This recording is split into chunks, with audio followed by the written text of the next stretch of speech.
آئیے آج آپ کو بتائیں کہ مرغی کیا چیز ہے۔ ہمارے دماغ کے خلیے جن کو ہم نیورون کہتے ہیں، یہ وقتاً فوقتاً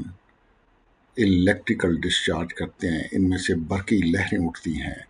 جو کہ مختلف کیمو ریسپٹرز کو یعنی کیمیائی مادوں کو جسم میں داخل کرتی ہیں، اور پورے کا پورا ایک عمل ہے جو حرکت میں آتا ہے۔ نیورون سمجھ لیں کہ وہ ایک حکم دے رہے ہیں ہمارے ایک ایک جوڑ کو، ایک ایک مسل کو، اور اس حکم کے تحت اس نے ہلنا ہے یا اس میں جنبش پیدا ہونی ہے۔ لیکن اگر کسی وجہ سے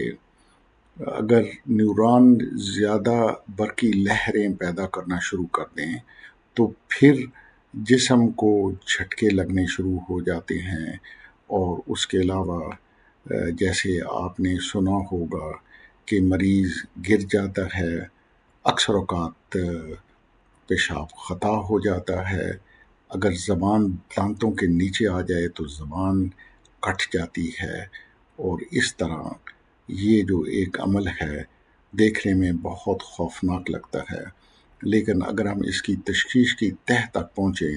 تو بہت ساری باتیں ہیں جس سے مریض کی ہیلپ کی جا سکتی ہے۔ عام طور پر کہا جاتا ہے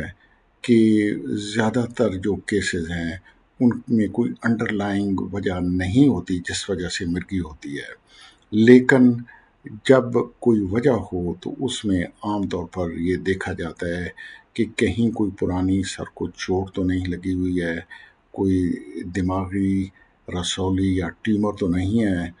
اسی طرح اگر کیلشیم کم ہو جائے، اسی طرح اگر بلڈ شوگر کم ہو جائے، تو ان سارے معاملات میں جسم کو مرگی کا دورہ پڑ سکتا ہے۔ اگر مرگی ہو جائے تو پھر اس کا علاج اس وقت بند کرنا چاہیے جب ڈاکٹر کہے۔ اس کے علاوہ جو احتیاط لازمی ہے وہ یہ ہے کہ ڈرائیونگ نہیں کرنی چاہیے، کسی آگ کی جگہ کے قریب نہیں بیٹھنا چاہیے، چھت پر یا منڈیر پر نہیں جانا چاہیے، اگر آپ ٹوائلٹ میں بھی جائیں تو اندر سے لاک نہ کریں۔ اس کے علاوہ موٹر سائیکل اس سے پرہیز کریں،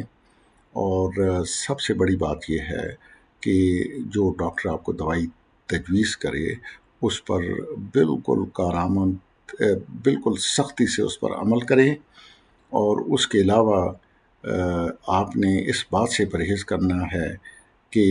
آپ کو جو نیند ہے اس کی کمی محسوس نہ ہو، فلکرنگ لائٹس نہ ہوں، اور آپ خود ہی محسوس ہو جائے گا کہ وہ کون سے ٹریگرز ہیں جن کی وجہ سے آپ کو یہ مرگی یا ایپیلیپسی ٹریگر ہو جاتی ہے۔ آپ نے ان سے پرہیز کرنا ہے۔